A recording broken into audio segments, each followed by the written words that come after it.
All right, I now want to address, to some degree, the social aspects, but mostly the economics of the Porfiriato. During the Porfiriato, 9 out of 10 Mexicans lived in farming communities, and the most important issue facing the president was land ownership among these agrarian workers known as campesinos. And this was a problem as old as Mexico itself. Under colonial rule, land had largely been divided between ejidos, which were worked by all villagers in common or subdivided into tiny subsistence plots. These were owned by Indians, and haciendas, which were sprawling farms and or ranches owned by one family, and that family was white. And these were old, almost feudal sort of grants. And haciendas often spread over 10,000 acres and employed more than 100 field hands.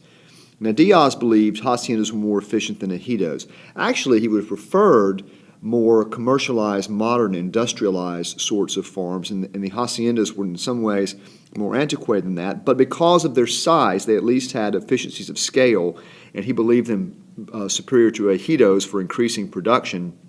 And he therefore allowed wealthy landowners to strip millions of acres from ejidos.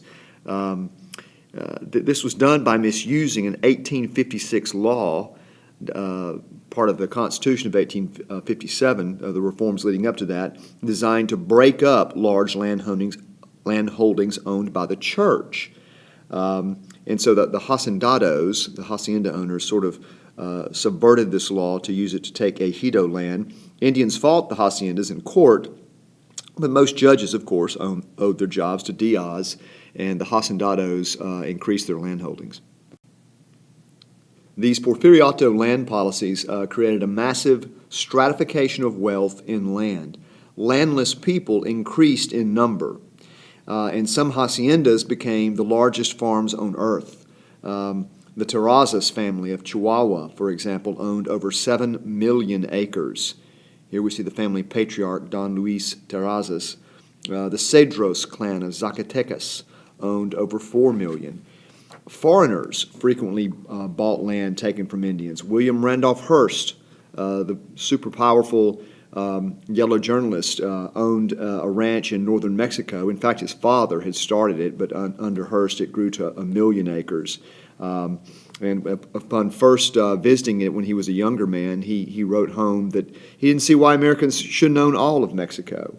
By contrast, the number of landless Mexicans increased every year. In 1859, before the Porfiriato started, 20% of the people owned a small plot or share at least of an ejido. In 1910, only 2% claimed to be landowners. This expropriation of land, of Indian land, was not done without protest. Protest and actual shooting wars were common. Indian protesters in Hidalgo were buried up to their necks and ridden over by mounted rurales. The Yaqui Indians of Sonora, Yaqui is Y-A-Q-U-I, they barricaded themselves in the hills, beginning a war of unusual barbarity. Cash bounties were given to anyone bringing in a Yaqui ear or hand. So a new class of landless people arose in Mexico that were exploited by the large plantation owners. One such infamous tobacco plantation in Oaxaca was the Valle Nacional. Had workers sign contracts, but of course they couldn't read. The result was virtual slavery. Food, clothing, and quote-unquote legal fees were deducted from wages, and the worker would be shocked to realize at the end of the month that they actually owed money. Debts would then be passed on to children. And so this resulted in virtual serfdom. Working conditions were horrific, and workers were given a starvation diet. Beatings were common. The American writer John Kenneth Turner interviewed a Valle Nacional plantation owner who claimed by the 6th or 7th month, they began to die off like flies at the first winter frost. The cheapest thing to do is to let them die. There are plenty more where they came from. Now, certainly Diaz was aware of the conditions in rural Mexico. Journalists wrote about it. There were Mexican muckrakers, just as there were American muckrakers and progressives. And Diaz was said to have wept at the loss of one particular village's ejido land to a hacienda. But he was determined to bring Mexico into an age of industrial and agricultural efficiency. Ejidos were an old-fashioned institution. The policies of the president took a new twist about 1900 when he fell under the influence of a group of businessmen called Cientificos, scientists. Headed by Finance Minister Jose Limantour, the Cientificos believed the problems of government and the economy could be solved by the proper application of scientific principles. These aren't really scientists, but they're people who ascribe to Frederick Winslow Taylor's principles of scientific management that were transforming industry. As an example, Cientificos sought foreign investment in Mexico to continue economic development and ensure that investors, foreign investors, would find low wages, low taxes, no labor unrest, and heavy government subsidies for investing in Mexico. This is not unlike the Redeemer South of the same period. The Cientificos were all whites whose families arrived after independence. Jose Limantour, for example, this finance minister, you may think, well, that's a French name. Well, it is. His father was a French immigrant. And they believed that Indians and mestizos were suitable for manual labor only. Therefore, American and European businessmen were allowed to bring in their own middle managers and skilled personnel. The mestizos and Indians, who made up 90% of the population, were relegated to the lowest jobs. Until the rise of the Cientificos, Diaz ruled dictatorially, but he ruled like a Mexican, with a cabinet that favored businessmen, including mestizos and even Indians. Although mostly of Indian blood himself, he acceded to the white supremacist ideas of the Cientificos in the interest of economic development. Soon American companies ran Mexico's railroads, owned 3/4 of its mines, and more than half its oil fields. American investment in Mexico grew to $1 billion. That was more than Mexican investment in its own country. Foreign firms came to own about 1/3 of the Mexican economy. Britain acquired gold and silver mines. The French operated the textile mills in Veracruz.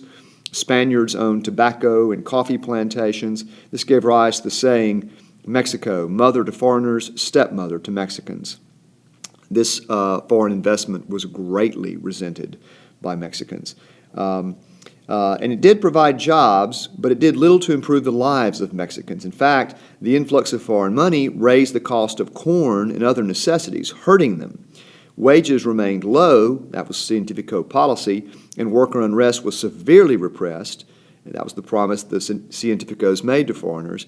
And in terms of price of corn, which is a good measure of the standard of living in Mexico, the Mexican worker earned less in 1910 than in 1810. Human labor had become so cheap that it cost more per day to rent a mule than to hire a man. Diaz grew graceful and respected with age. After his wife died, he married the 18-year-old daughter of a Cientifico, and she was very cultured and dignified. And she taught the old president social niceties, such as proper table manners and the etiquette of formal dinners. She also busied herself with civic projects like planting trees along Mexico City's boulevards. Because of Mexico's economic progress, world leaders heaped praise on Diaz. He was strong enough to end the coups and rebellions that had plagued Mexican politics and imposed order. He had resolved the debt crisis that had resulted in French intervention in the 1860s, although, of course, he did so at a cost of great foreign investment. And he had industrialized a once backward land. Teddy Roosevelt suggested that Washington could have used a guy like Diaz. In fact, he was once quoted as saying, Teddy Roosevelt, saying that Porfirio Diaz might have brown skin, but he has the soul of a white man.